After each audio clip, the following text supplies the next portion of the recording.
Jesus and his disciples went to Capernaum, and then they went on to Jerusalem to celebrate the feast of the Passover. And while they were in the city, Jesus performed many miraculous signs, and some of the local people, they even began to believe in him.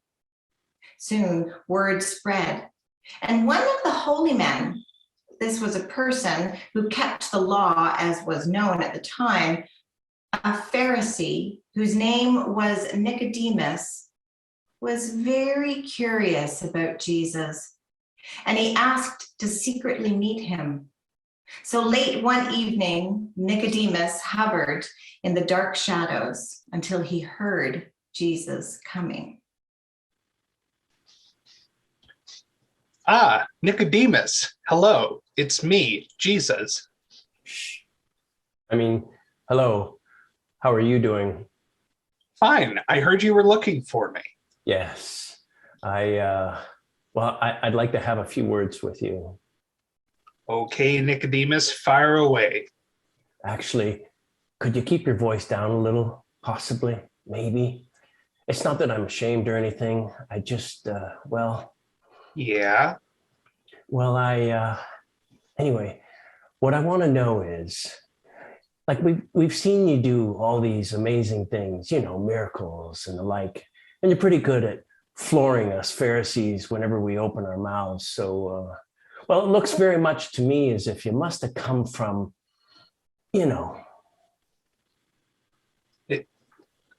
Up there? Well, yeah, like not literally there, but higher, in the spiritual sense, from heaven, God's kingdom and all that. Nicodemus, would you like to see God's kingdom? Well, not right now, no, but one day for sure, like when I've done my time. The truth of the matter is, you can't even begin to see it unless you've been born over.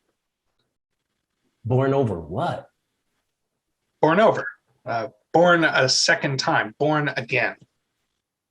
Again? Yep. You mean, like, really? That sounds a bit extreme.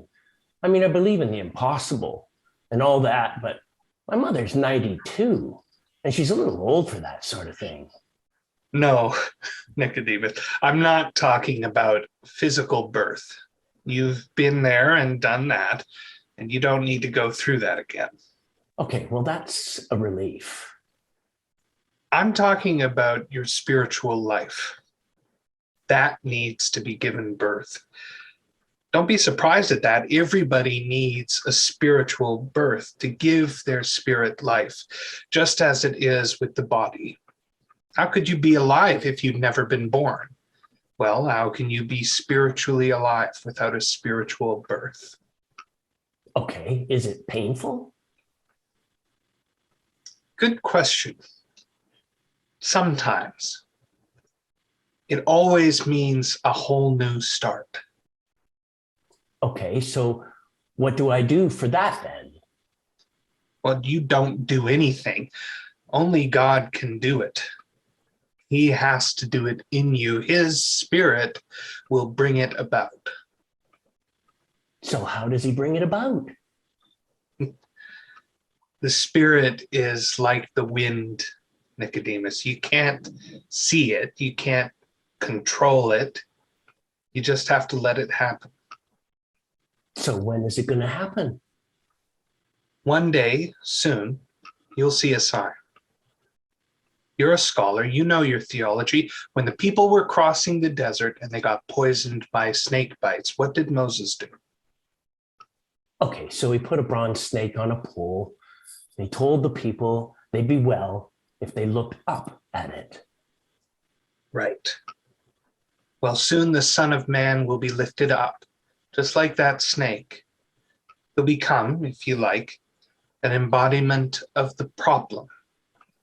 And if you look to him like people looked to that snake, then the change will begin, the new birth. How can that all be? Faith, Nicodemus. faith. No more, no less. It's the simplest thing in the world and the hardest. Faith, pure and simple. Is that the quickest way back? Oh, yeah. Sure. Okay. Faith and born again. Simple, yes, but difficult. Yes, I see, and yet then again, where is it that I'm going now?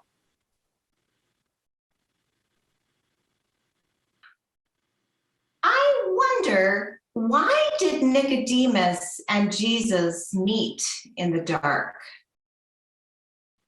I wonder if either of them are afraid of the dark. I wonder if Nicodemus felt safer asking his questions in the dark.